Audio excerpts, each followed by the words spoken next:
Monday, October 10th.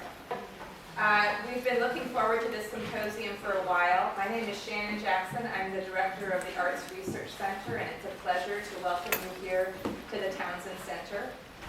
Today's symposium is part of a couple of ongoing research projects and opportunities for reflection that we've been engaged in for a while. One around what it means to collaborate across artistic disciplines, something that particularly preoccupies those working in our Art Plus Time research group, as well as what it means to engage with neighborhoods, engage with communities, and what the role of the arts might be in both movements for social transformation and in movements for neighborhood vitalization, which turn out often to be very different things and very different discourses. So our symposium here is an opportunity to think both about those cross-disciplinary questions and those social engagement questions. The panelists represent different kinds of organizations. Some people are curators, some people are located in specifically arts organizations, some in more civic organizations, some in universities, some in all three. Also, many of the artists come with different kinds of skill sets. Some locate their work primarily in theater, some primarily in ceramics and crafts, some in architecture, some in spoken word. And thinking about that heterogeneity is also something that we want to do today. And I think we have a really terrific group assembled. I should say we also took the opportunity in planning this symposium for this particular day because we had some artists from out of town who are going to be in town at this time working on a project at Yerba Buena Center for the Arts called Red, Black, Green, Blues. And the three of the speakers on the symposium today panel today are collaborating, working on that project. And I'm sure they'll say a little bit of something about that along the way.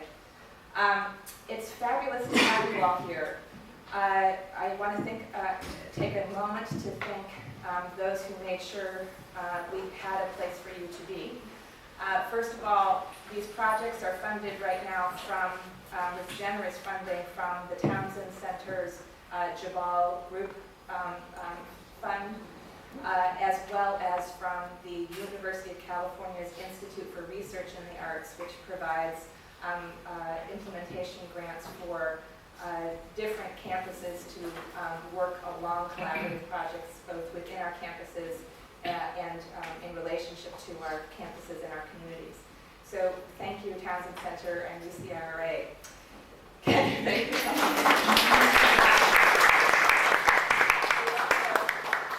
Also, as anyone who does collaborative ensemble work knows, we there's no way to pull off anything of interest actually without a team.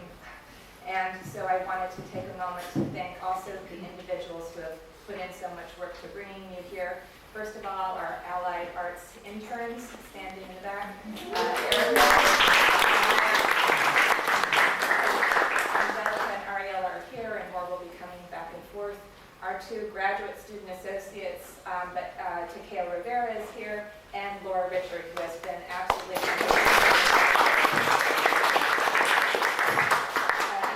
had an opportunity to make a brand new hire only last week in terms of program support, and she has already just jumped right in with developing impromptu web skills and showing us all of the different things that Excel can do. Sarah Gibbons, who has just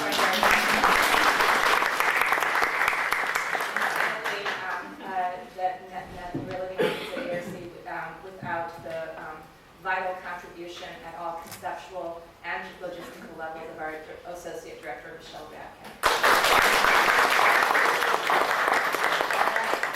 So we have sessions throughout the day moderated by a different UC Berkeley faculty member from a different art field, with luminaries responding and luminaries speaking along the way. And let me welcome our first luminous Berkeley faculty member, Brandy Katniss.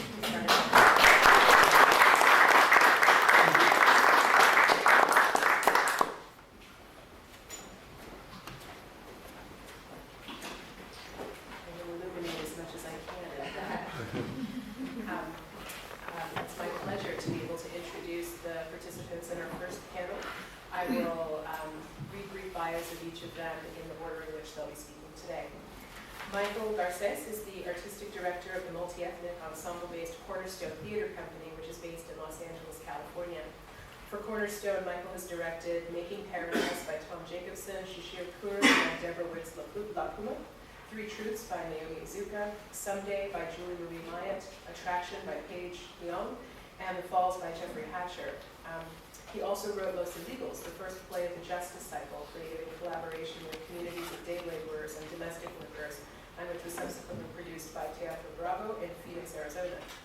Directing credits in other theaters include, most recently, Oedipus and Rey by Luis Alfaro at the Boliviana Theater Company, Funny House of the Negro by Adrian Kennedy at Cal Arts, and The Breaks by Marc Bamuthi Joseph, which co-premiered at the Humana Festival and the Walker Art Center, and which toured the U.S. to venues such as Red Cat, Under the Radar, and the August Wilson Center for African American Culture.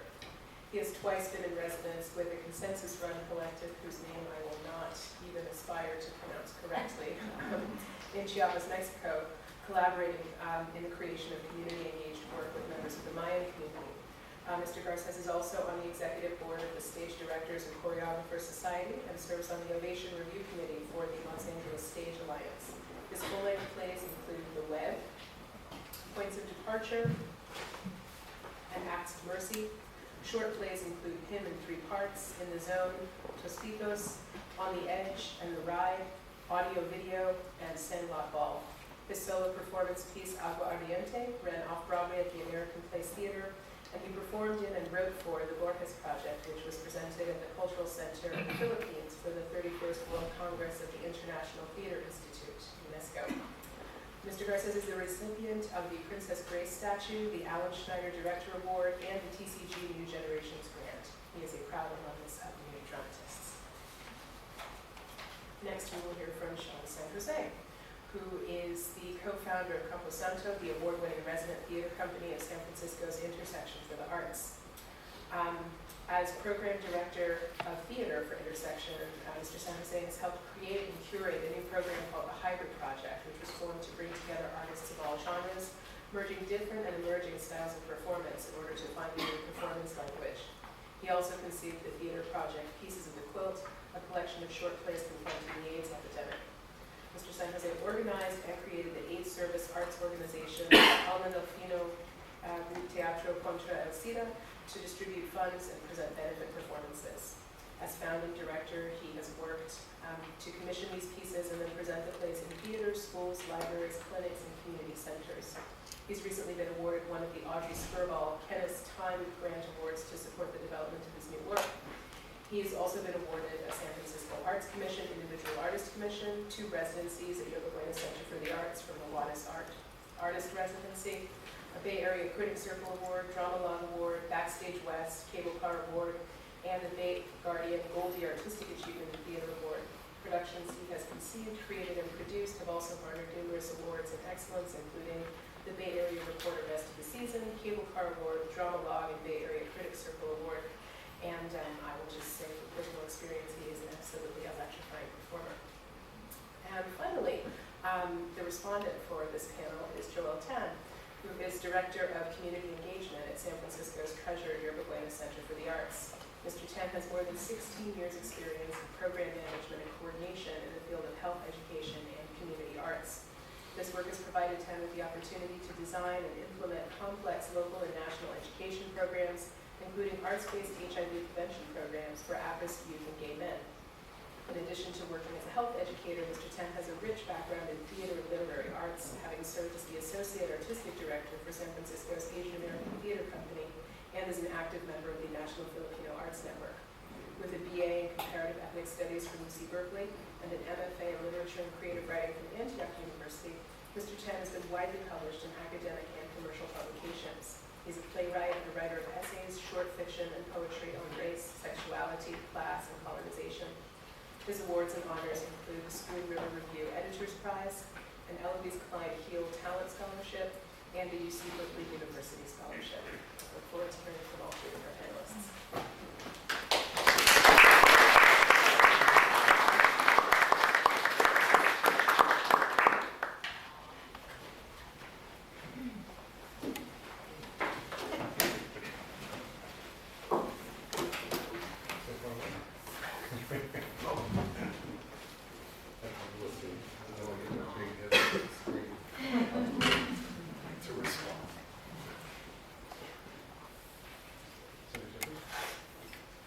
Hi, I'm Michael Garces, and I'm the artistic director of Cornerstone Theater Company.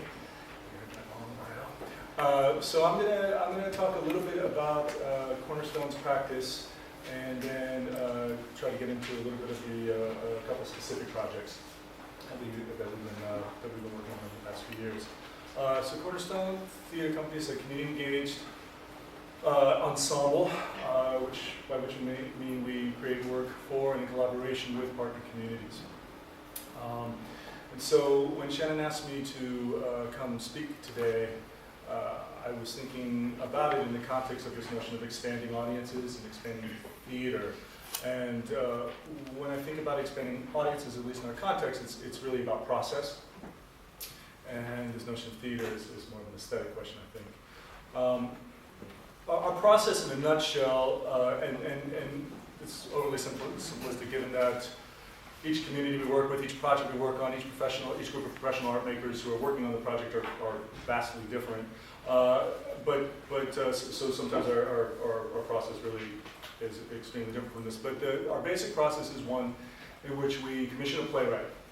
We are a playwright. We do have a writer-driven process. We commission a playwright to write a piece in collaboration with the given community and out of conversations with that community. And we do a series of interactions with the community after about 3 or 4 months of interacting with the community, talking to people in the community, sort of having beginning conversations about what we mean when we talk about X community, how we define that, what we mean by community, and that's often a pretty rigorous and robust conversation with folks. We'll start a process of what we call story circles, in which we'll gather large groups of people, not unlike this one, together to start talking about what people are excited about, what people are finding challenging, what people fear, what people hope for, and start to elicit stories around that. We'll do exercises to get people comfortable and sort of talking to each other about issues. So I'm going to sort of jump into asking you guys to participate in one of the exercises right now. It will be fairly painless, I hope, and you will not be required to act. But if you want to, feel free. It's a fairly simple exercise. Anybody who doesn't want to participate should feel free not to. If you need to get up and go to the bathroom, whatever during it, that's fine. It'll be quick. Again, feel free to step out. But it's fairly simple. If you agree, I'm going to just say a series of statements. If you agree with the statement, if it applies to you personally, I'm going to ask you to raise your hand. If that particular movement is difficult for you, you're welcome to select some other appropriate gesture, neck or something. Is that clear with everyone? Yes. Yeah, great. So again, if you don't want to participate, it's an option. Unfortunately, in this particular exercise, that means everybody will assume you're saying no. But you can leave the room. That would be a good way to indicate. Statement. I'm going to start with an easy statement. I am right-handed. I encourage everybody to sort of look around the room and get a sense of your fellow participants here. Great, that's great, excellent. So I'm going to say another one. I have received a parking ticket within the last 6 months.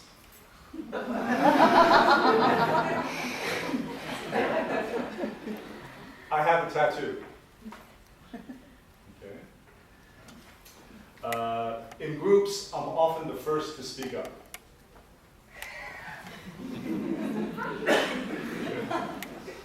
I have attended a formal religious service of some sort within the past year. Thank you. I consider myself a good collaborator.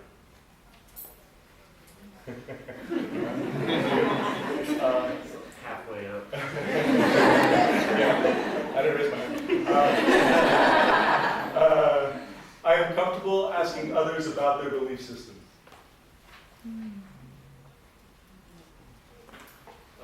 I make conscious choices about my eating habits.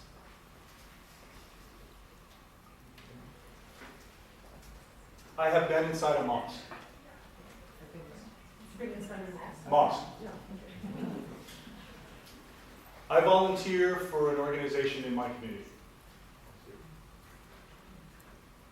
Thank you. I grow at least some of my own food. When solving a problem, I prefer to improvise. A lot of improvising, okay. I know someone who is living with HIV/AIDS. I mostly interact with the arts through digital media.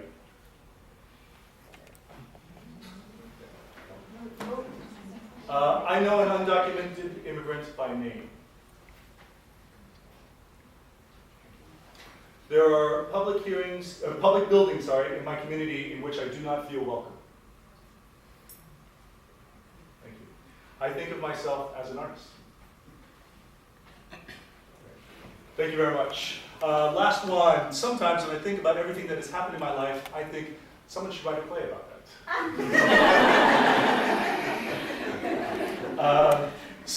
That would be a very initial exercise that we might do in one of our story circles. We then do a series of other sort of more complicated exercises involve people moving around and talking to each other. We generally try to get folks talking to each other before they start talking to us per se, but we'll use the exercises to give the writer a chance to start gleaning details and getting a sense of the community. And oftentimes those lead to one-on-one interviews, etc. So out of a series of story circle and interview process type events, a writer will go away and write the piece. We'll continue to interact with the community on a lot of different levels. And then once we have a draft of the play, we'll do readings in the community in which we would gather in a room like this, sit in a circle. We like circles, so we usually are in circles. And we'll hand the scripts out and ask who's willing to read, and we'll read the play together. And then people will respond to the play, what seems authentic, what doesn't, what excites people, what bores people, etc. What pisses them off. And then we immediately segue, the writer goes away and continues to work, and we segue into stalking people and getting them to audition for the play, which is challenging. Sometimes people are more than willing, depends. And then we'll begin a rehearsal process. In our auditions, we have a two-step process. Our first round of auditions we call everyone back, unless they seem physically dangerous. And then in our callback process, we start to sort of figure out where people will fit into a given project. So again, on a very basic level, we're a new play development and producing company and a playwright-driven process. Fundamental to our aesthetic is the development of the play out of dialogue with a wide range of people, so the multiplicity of voices and perspectives informs and speak through the work. We in no way, shape, or form are seeking to write the play of the community. It's simply a play of a given group of people at a given point in time. And really it's about that sort of idiosyncratic and individual voice of the playwright and how that sort of chemical reaction happens when they're in dialogue with a multiple group of people and trying to come up with something that is informed by that dialogue. Also fundamental to our aesthetic is having professionals and non-professional artists on stage. We have an ensemble, which we have 5 actors in our ensemble. We also have other artists. And we often have guest artists. We'll have generally speaking, between 3 and 5 or 6 professional artists in the play. And our cast sizes range, but we'll have between 15 and the biggest was I think about 70 non-professionals in the play, in roles large and small, choruses, etc. We really value a sort of sense of mutual mentorship in our process, in which the professional artists bring life skills to the table. It's their life practice. And acting in other disciplines. And community members bring their sense of authentic voice to the community and their expertise in that community and share that with us. And so it's very much a collaborative process. The work itself encompasses a wide range of styles and perspectives, sometimes pieces that are fairly populist and easy on stylistically easy on the eye, to things that are much more challenging, and ranging from things that are overtly political to not particularly political at all, at least in terms of content. And that really comes out of the dialogue with folks and how that individual artist and group of artists really responds to the conversation. So in terms of the sort of expanding audience idea, our process, I've been with Cornerstone for 5 years now, is the whole process from when we start to talk to people about hey, we want to do this play in the community, what does that mean, through getting people to come to story circles and auditions and all that, is fundamentally an audience development process. I mean, as soon as we're into the community, that whole thing is about getting people to buy into and giving stake in the community in this particular project that's happening. And it's a fairly effective one. The more responsive we are to challenges and what folks have to say to us and roadblocks, the more people get invested in the play and the project. A lot of people ask me about how we choose communities and how are communities chosen. The initial impulse to approach a group of people really comes out of the artistic curiosity of the ensemble. Again, we have an ensemble of about 18 people. I sort of lead a consensus process of decision making that we go through, and it really comes out of our curiosity, that first approach. But once we start the conversation, I find in general that we immediately are having a conversation about what we mean. You know, what do you mean by X community? Who are you to define us? I was like, well, what do you think it is? And then a lot of people have different ideas about it. People push against our inquiry. We'll push against people's notions of defining things, and it becomes a really, really complicated conversation, which is actually one of the interesting and I think joyous things about the process. We are certainly not, we're not in the business of trying to define a group of people, but we're interested in having a conversation about how people seek and establish commonality in the world and in their lives. In terms of aesthetics, in terms of expanding the notion of theater and process, one thing that I find really exciting about our work at its best is that when we enter, we have a notion perhaps of what the conversation will be about. We did a cycle of plays, a series of plays a couple of years ago, or over the course of a few years, around themes of justice in Los Angeles, which are Los Illegals, which I'll talk about a little bit, which was mentioned was one. Looking at immigration and documentation, and that'll give us our point of inquiry and our starting off point, but we ultimately have no idea what the play will be about. And we have no idea what form it will take, we have no idea whether it will be a comedy or anything. We have a sense of when the play might go up if we're lucky, and that's about all we know. And so it really is about having conversations that are not about leading a group of people to a predetermined point and saying, we have a vision about this and we want to get to the next point, but about really entering with curiosity and finding out what the play, if a play ultimately results, will be. An example of that, we did a piece in a town, we often work in rural communities. In summer we worked in a town called Holtville on the Mexican border. It's about 2.5 hours east of San Diego. And we all assumed, being from LA, that this was going to be a play that was going to be about immigration, that was going to be a hot topic, people were going to be really engaged with that. And across the board, from people who had recently immigrated to people who've been there 100, from families who've been there 100 years, Latino, white, etc. Nobody had any particular interest in talking about that. They've been on the border for over 100 years. People across the border. They wanted to talk about water. They wanted to talk about that. They wanted to talk about things that their communities were engaging with, that were challenging and even threatening their communities. And so, that for us was a surprise. We had a lot of preconceptions that was blown out of the water, and then we engaged in work about those particular topics. And I found that really exciting. And that happens time after time after time. And I think that's fundamentally different than a lot of artistic practice, in which you have a vision and you sort of explore, by which I mean you sort of convince a group of people and relax a group of people and get people comfortable with each other so that they will ultimately serve your vision. And that at our best is not what we were trying to do. And on some level, I think the company is fundamentally an experimental theater company, in the sense that it really is testing a hypothesis every time out. The founders of the company ultimately were challenged by this notion that theater is no longer relevant in the daily lives of people who come to see it, who practice it, and can't be in this day and age. And positive that it was, it could be.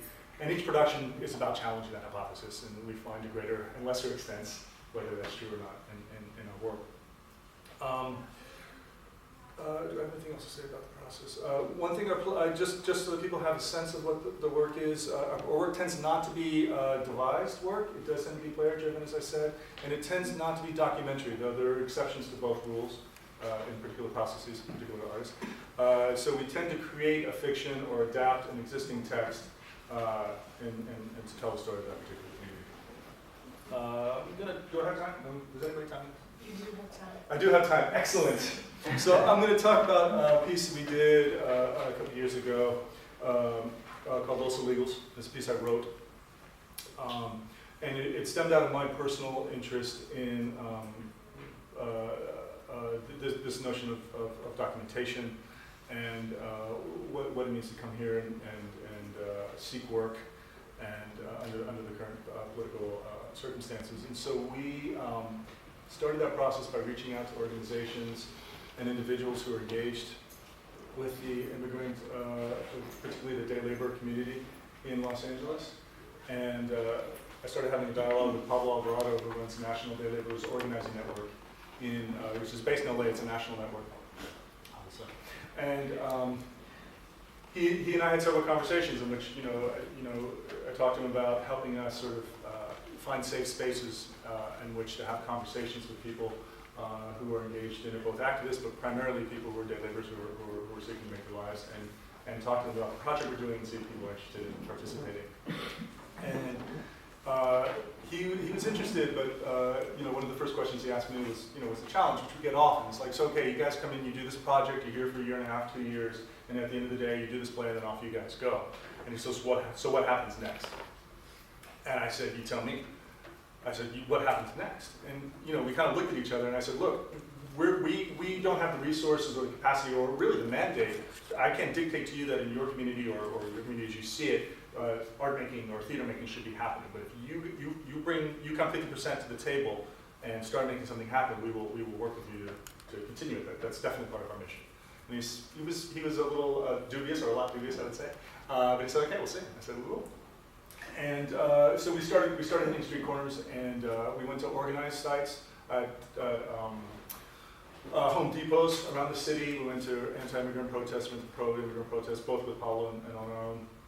Talked to a wide range of people, talked to federal judges, talked to immigration lawyers, talked to activists, primarily talking to folks, undocumented laborers or documented for the educational duty at sites and on street corners. Also talked to quite a few anti-immigrant activists. Very challenging getting them to participate in the process. That was not a success, but definitely was able to talk to folks and get their perspective on things at the actual rallies.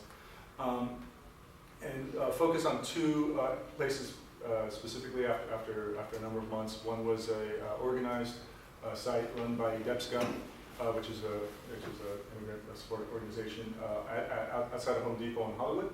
And then much south of that in Redondo Beach, a corner that's been, it's not organized, it's an informal corner which has been the subject of numerous lawsuits and a lot of arrests and harassment, et cetera. And so hung out on those in those two places and did some of the exercises we do in our story circle process. It was particularly challenging because they're not urban environments that really lend themselves to, hey, let's sit in a circle and talk. I would also find, I'd show up, after showing up for 2-3 days, come on a Thursday and not recognize anybody. Like the turnover was 100%, and sort of, kind of dealing with having to start all over again, walking up to people, explaining it, and dealing with a lot of resistance to what we were doing. So it was a very interesting and challenging project. But as we kept showing up, as I kept showing up over a number of months, really got people to open up and participate in a lot of events, and saw a lot of internal, within the community, a lot of upheaval. There was a lot of, there was a sort of a sense of a nascent labor movement happening, and people who were very resistant to joining and wanting to be on the street and not be told what to do, and then people who really wanted to join, wanted to organize the community, feeling a lot of pressure from outside. So it was an interesting time to be in conversation. And we went through our process, they got written, auditioned folks. We were really surprised. We have a lot of attrition in our plays, predictably, I would think, and we thought this would be a particularly volatile community in terms of attrition. And once we had our cast, we had almost 100% folks start with the play, which was remarkable. People very committed in that community to having a voice in their stories being told, their own voice, and being the people telling the stories as opposed to being represented by others in media. And there was a real sense of political will. We had ideas about concerns about people needing to be protected, and do we tell people's names, what do we do about press, and they were going out and getting their own press. They were getting a lot of the Spanish dailies there and speaking their names, making sure their names were spelled right in the newspaper, and it was a community that wanted to be part of the conversation in a personal and direct way. So again, expectations subverted. We did the piece. It did get a lot of sort of attention because I think the topic and I think because of the passion and commitment of the performers, our non-professional performers in it were truly remarkable, as were our professionals. And after Pablo and I had a number of conversations about what we could do on, also with some of the cast members, and one in particular, Juan Jose Mangandi, who was in the play, who had really had a difficult process with us in the play. He committed to being in it. He quit at least twice, I would say, because of personal interactions with other cast members, and came back. He was pretty central in terms of his story being in the play, and also he was playing a large role that was not him in the play as well. But we stuck with him. He did not show up at the first performance, so I jumped on stage.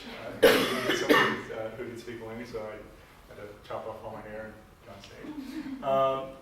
But he came back the next day, and he committed to doing it, and he stayed with us the whole time. The rest of the cast was not convinced he should be in the play, so we had a whole conversation and come to a decision about that.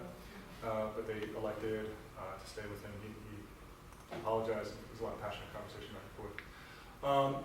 And a couple months after the play had closed, Pablo took him to Washington, D.C. for the National Day Laborers annual conference, where they go and they talk to congressmen and whatnot.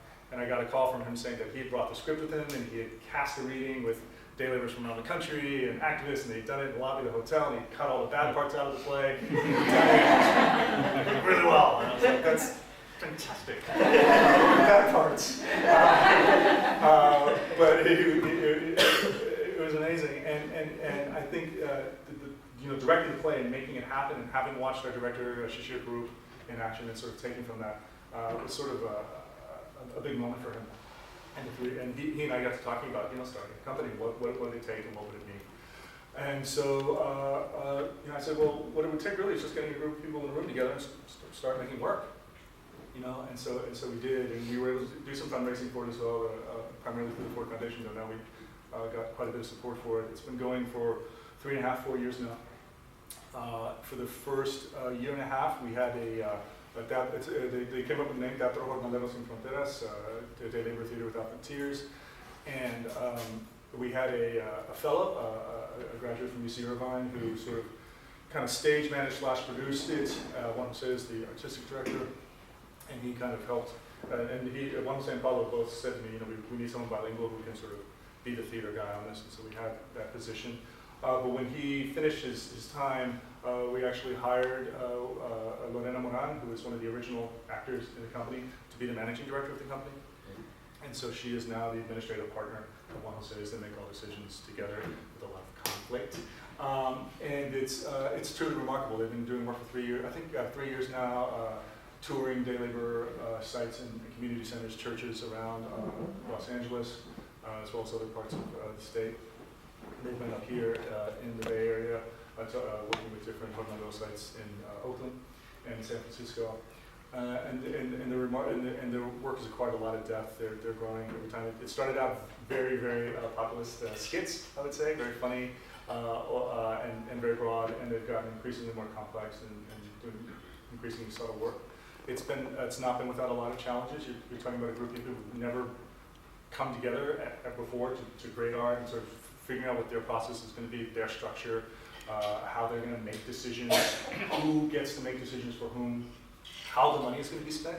It's very difficult when you have a group of people who cannot legally make money and have $100,000 to spend. And what are you going to spend it on? Is a big, big question. And they figured it out. And so it's been terrifically challenging and terrifically rewarding.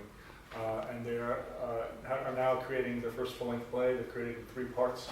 They've created 2 parts of it already, and they're creating the 3rd part right now. They've been touring the different parts of it around, and they're going to put them all together and actually produce them at Occidental College in the fall. Is the plan right now. And they're hoping to get a wider general audience for it. So it's very exciting work they're doing, and very gratifying for me to see work continue out of work that we've done at Cornerstone, which is always the goal and hope. And that's one concrete time. Again, not without its challenges, but happy to take any questions about it when we get to the question and answer. Thank you.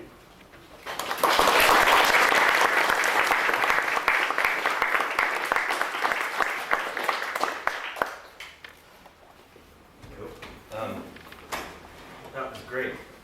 Garces is great. This is such a, thank you, Shannon, for asking me to speak on behalf of folks that I work with and get to be on this panel.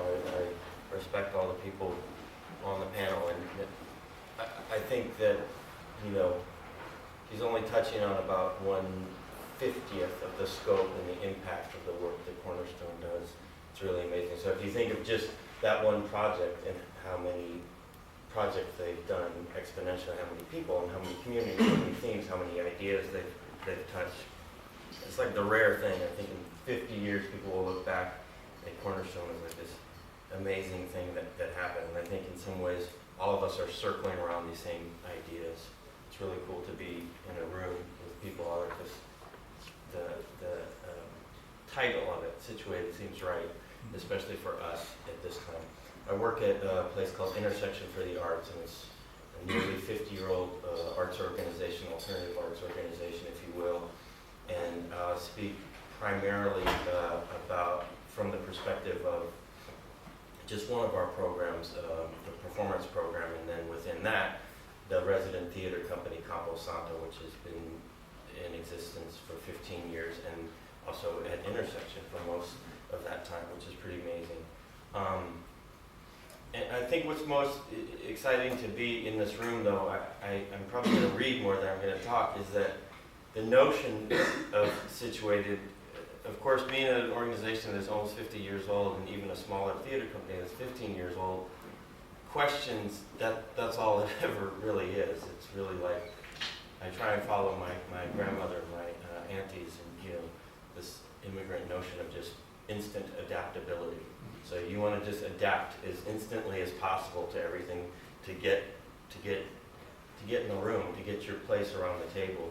I think I'm going to say a lot of the things with less clarity than Garces just said, mainly because we do very similar work. And I think similar work insofar as what he said, it's really less about the obvious part that we both do plays in neighborhoods, but it's more that it's audience and community building. I like this idea that art and research in the title can be almost one word, or at least one sentence together, because I think we end up separating ourselves out.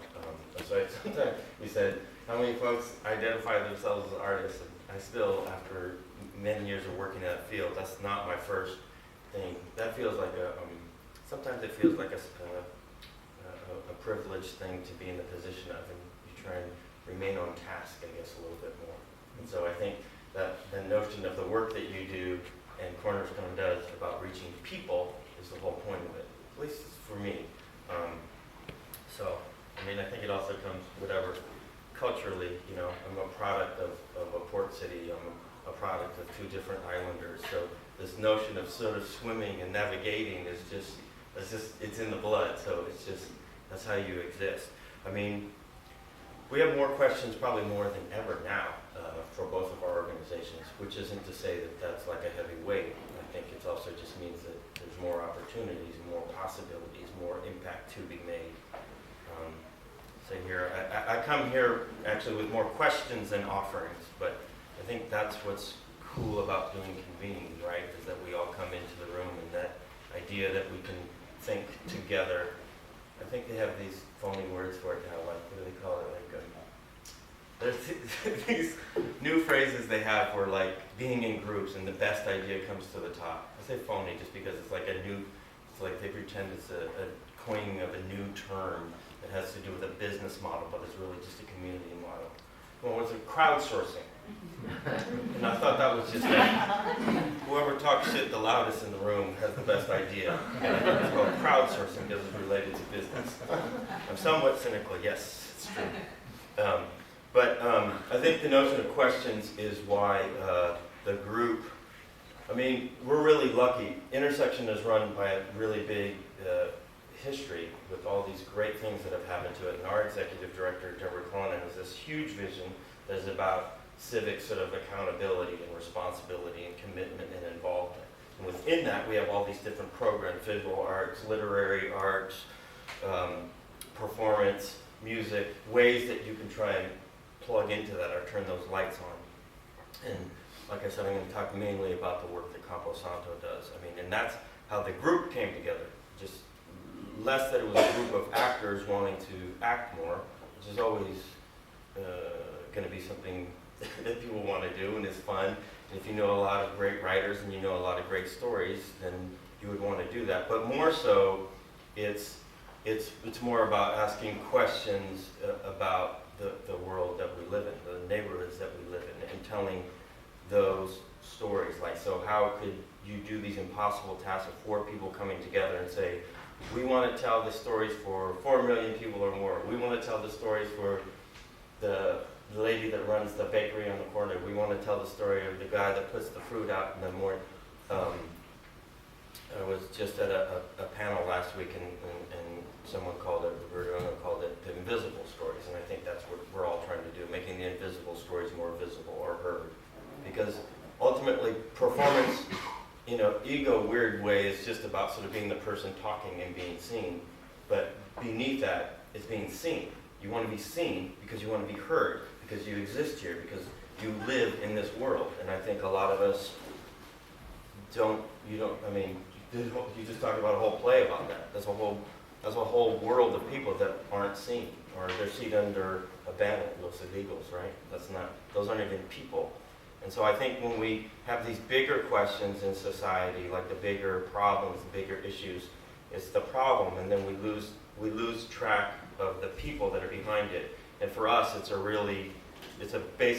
hands-on way that you can just match the stories to the people. And if you see a face, that's going to make you think a little bit. And that's in a really rudimentary way what performance and new playmaking can do. You put the face behind the question, the problem, the issue. We did this project before, Campo Santo, Pieces of the Quilt. It was about just responding to the AIDS epidemic. And rather than sort of try and do what ACT UP do or Project Open Hand, what we just want to do is something much more, you got to start somewhere with it, right? And so you just want to put a face to it. So if you tell the stories, but the people that live the thing, live the disease, live through an epidemic, then that should make us all sort of open our ears a little bit more. And then once we open our ears, we can have a little bit of a dialogue. And so the group ends up being sort of founded on these bigger things, which are about testaments and tributes and memories and memorials, big words, pictures, people. And we've done it, we were for, Intersection for 20 plus years was in the Mission District in San Francisco. It's very specifically on the street, Valencia Street, and very specifically on a street between 15th Street and 16th Street. And we try and reflect that, and we do that through plays. And I think in some ways you start with these very sort of small, focused pictures of it. We worked at Intersection, I lived there a lot.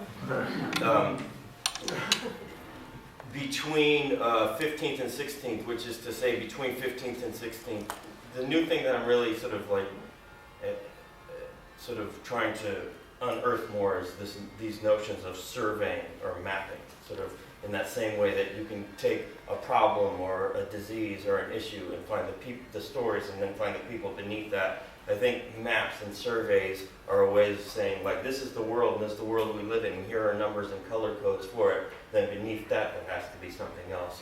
And so when you look at the map of where Intersection was, if you're trying to reflect the world you live in, we used to start just with, the building we were in and then step it outside.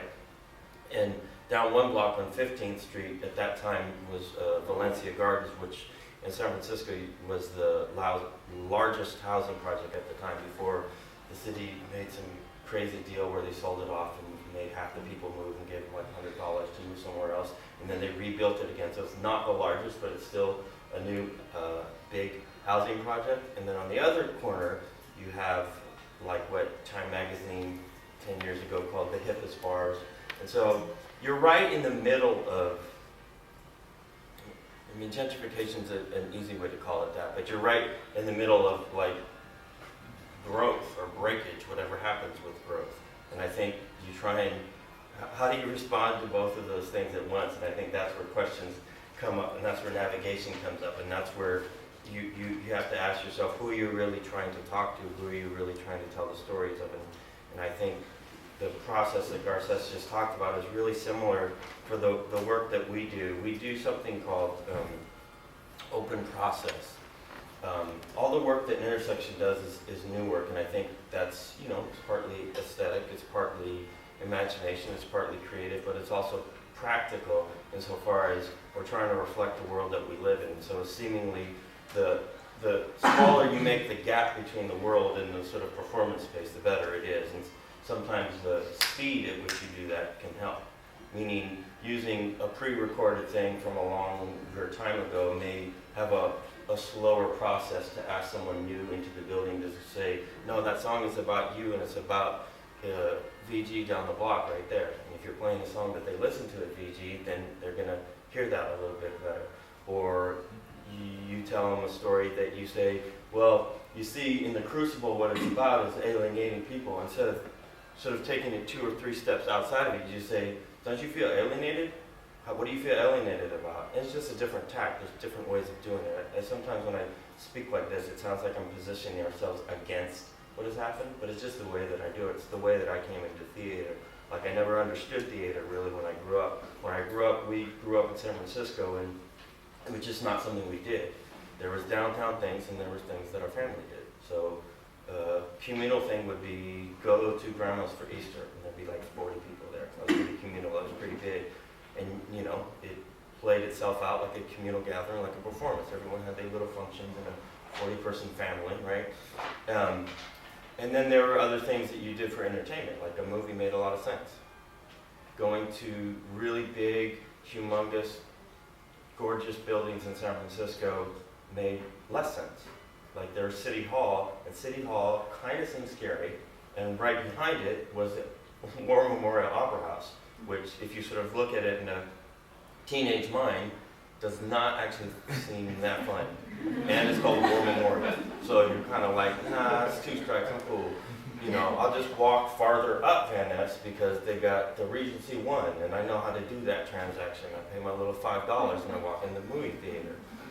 And so, again, it wasn't to sort of position ourselves against that. It just was like, there was never a door that opened up that said, hey, yeah, you want to come in here and check out? They sing, and they sing beautifully, you know, or something like that. When that woman sings, it's going to make you cry. No one ever really said that. And I don't have that corny story where they go, and in our elementary school, the traveling Shakespeare group came in, and it moved me, my soul, and I played a bird. And from the point on in 3rd grade, I think those are cool stories. It just never happened to me. And so the notion of even plays and performance, ballet, opera, and theater just seemed like downtown. Like theater for us, the one experience was my mom saw Al Pacino in a play. He was in a David Mamet play, but that was like, oh my God, my mom saw The Godfather in a play. I wasn't like, you saw a play, and what happens in a play, Mom? And what was that big building on Geary Street like? And so it just wasn't even on the radar. And then at the point where it comes on the radar, it was like, oh, snap. This is what it's about. It's just about live people in a room talking. And the room kind of looks like your kitchen, but it's very different. And they talk kind of like you, but very different. And then, you know, they trick you. I saw Sam Shepard play. It was the first play that I saw. So it was like, oh, okay, here's the basic setup. It's a dude who's talking to his son. I know what that's kind of like. I have an uncle, and I'm a son. Okay, and they're in the kitchen. Their thing looks a little, my mother would never allow our kitchen to look like that. It's not neat enough, but I get the basic setup. And then before you know it, you're in this thing. You go, oh, it's just a family. It's just a kitchen. It's amazing.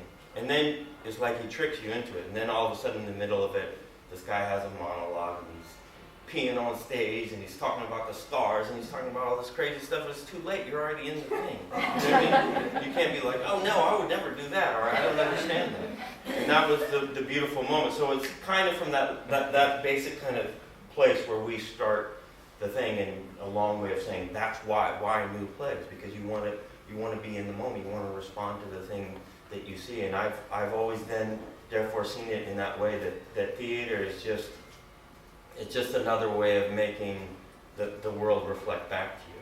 And the stupid, crazy part about theater is we shut all the doors and turn out all the lights to try and make the most life happen, which is, I don't know, man. I still wonder about that part of it. But, and so then you end up having to do all this work to try and pump all this life back into the dark rooms to sort of make it reflect back. And what we do with this notion of creating new plays that way is called the open process. And what we try and do with open process is take whatever question or idea that usually is very much like Garcia said, it's also a writer-driven thing. The writer is usually the thing. Like, we really believe in the power of the word. The word is the only thing that really makes it, for us, you know, decidedly different than music, than visual art, than a movie, than other ways of gathering, is that you have someone that's giving you a word, and everyone follows that word, and that word is used as the spark for the dialogue between us over here and you over there. And so therefore the playwrights, the writers even, not even playwrights. And so we start with whatever question that is, and whatever question that is, it's got to be a question you can't answer. Because if you know the answers to the question, what's the point of doing the thing, right? If you know the question, is like, we can just make a prettier version of an answer we already know. It just makes your time a little less worth it. Whereas if it's a question that you go, man, there's got to be 50 answers to it, and I don't know if any of these are right. And so we start with that question. For instance, we work with a writer like Philip Kangatanda. And Philip will literally sit down at a table and say to Deborah and me, I don't understand how a person can hit the person that they love. So you start a conversation about domestic violence. How can we do domestic violence? Now, we aren't experts. We aren't sociologists. We can't figure that out on our own. And in the end, in theaters and in cultural places like that, you want to get into this room and you present this thing, and at the end of the thing, you do the thing, you go, now we're going to do a talk back with the experts, and you respond to it. But that's sort of like, it imbalances the equation. The equation is that we're all in the world together. And when you do a play and make the conversation like that, it's all through the eyes of the play, which is kind of cool because I think you work really hard in a play and it should evoke lots of different images and questions and dialogues. But it becomes about the play as opposed to about the question. So we try and start with that initial, at least ambition. We don't always achieve it. And that's, again, where questions come up. It's like, how do you achieve it? How do you push harder?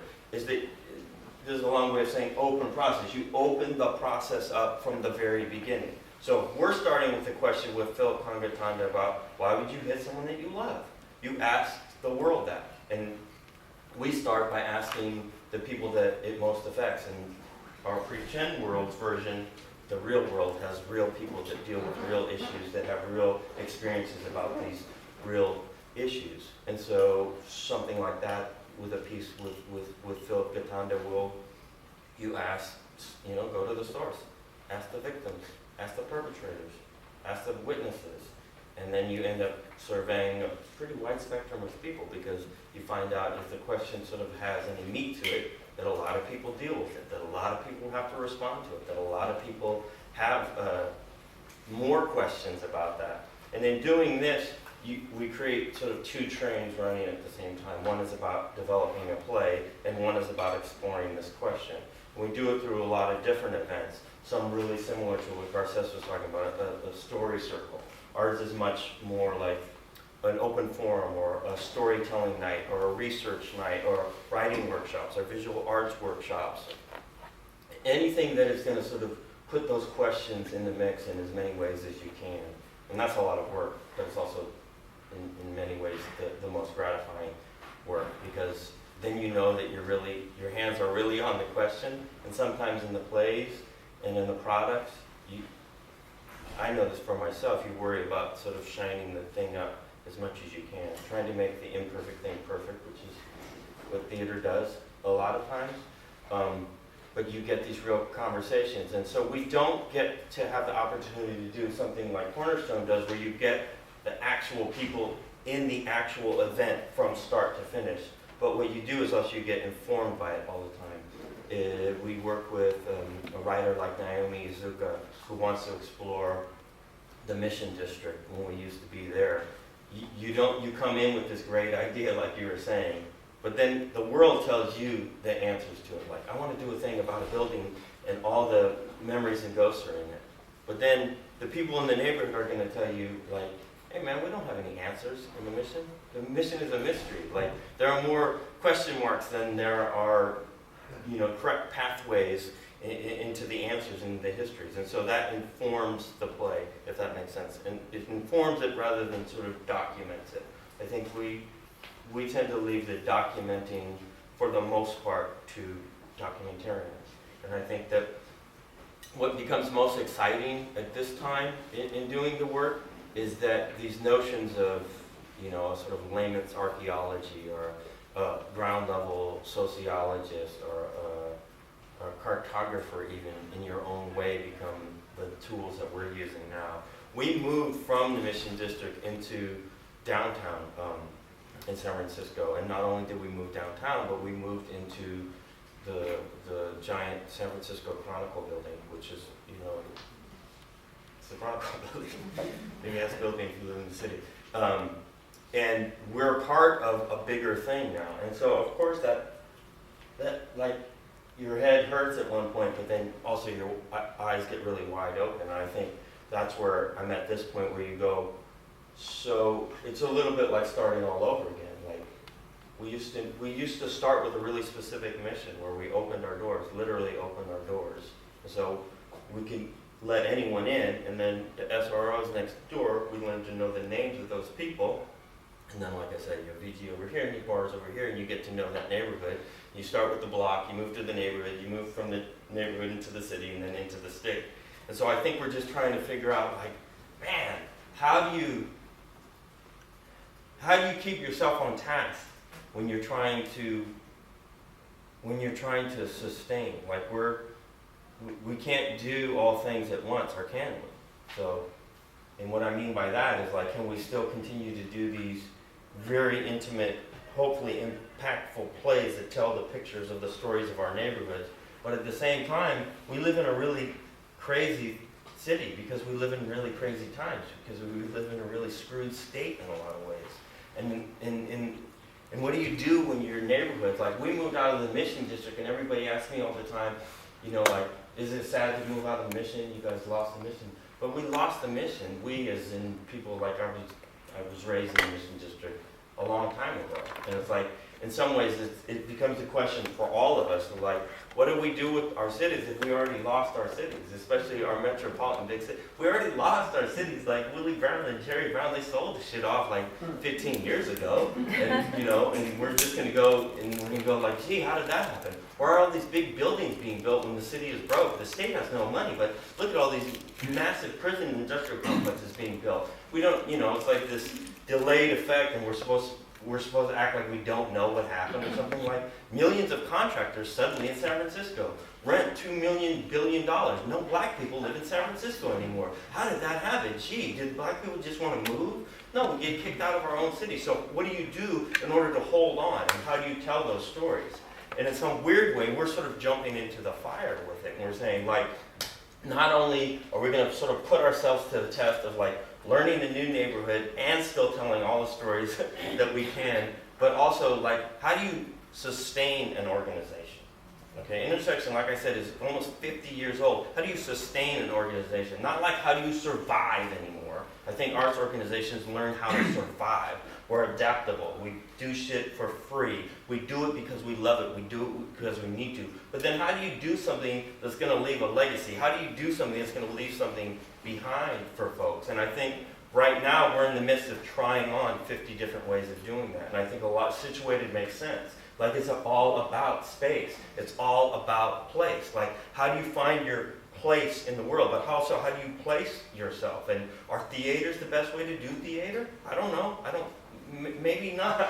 You know, what's public space mean? What does performance place mean? What does who defines all of these things? And then who gets to tell these stories? And in a lot of ways, we spent the last probably 6 months, and more so the last 3 months, like we had to take the whole cardboard box of all our cool ass accomplishments and like dump the shit out and be like, man, we got to start all over again. You know what I mean? It's like the computer wiped out right when we were about to hit send on the grant, and you have to go. Because you either keep doing the same stuff and try on a new shiny thing in a different building, or you remember where you came from. And we have this, like, I feel kind of funny sometimes when I say it, but we have new tenets, new questions, and I want to read it because these are like you have to stop at a certain point and sort of like remind yourself of why you did what you did, why you do what you do. And we sort of had to sort of reground. We think about partnership, process, partnerships in an organizational way in place. I mean, those are like the new P's. Feel kind of correlated, but it's true. You need something to hold on to. You need new tension points. You need new questions. So you look at me like, you talking too long? Like, You are you're talking too long. I'm at 19.